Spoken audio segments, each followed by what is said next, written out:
Already বলেছি যে যা সমস্যা কিছু আছে সেই সমস্যাগুলো দেখার জন্য ডিসি সাহেবকে বলেছি। একটা রাস্তার বিষয় আছে, 2.5 কিলোমিটার 3 কিলোমিটার রাস্তা, এটা একটা প্ল্যান করার জন্য। আর বন্দরের যে ইয়ার্ড তৈরি করার জন্য আমরা এখন দেখছি যে এখানে জায়গা জমি আছে, কিছু কিছু পার্ট আছে, কিছু প্রাইভেট ল্যান্ড আছে। তো এইগুলো একটা প্ল্যান করে যতটুকু দরকার ততটুকু একটা প্ল্যান পাঠালে তারপর আমরা বুঝতে পারবো যে বসুন্ধরা ডায়াপেন্ট এখন আরো উন্নত। এই hot air through top sheet দ্রুত শোষণ করে সোনামণিকে দেয় কোমল অনুভূতি।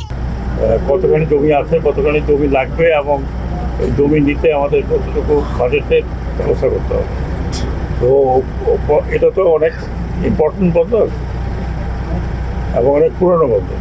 তো এটার সাথে হয়তো ভবিষ্যতে লিঙ্ক আপ হতে পারে, সেই কারণে এই বন্দরটাকে আরও একটু সম্প্রসারণ করা দরকার। আর যদি সম্ভব হয়, আমি জানি না, আমরা তো অনেকটা ওয়ার্ল্ড ব্যাংকে দিয়ে অনেকটা বন্দর করিয়েছি। নেক্সট টাইম যদি ওয়ার্ল্ড ব্যাংকের কোনো প্রজেক্ট থাকে তাহলে সেটা নিলে ওটা আমাদের জন্য ইজি হবে।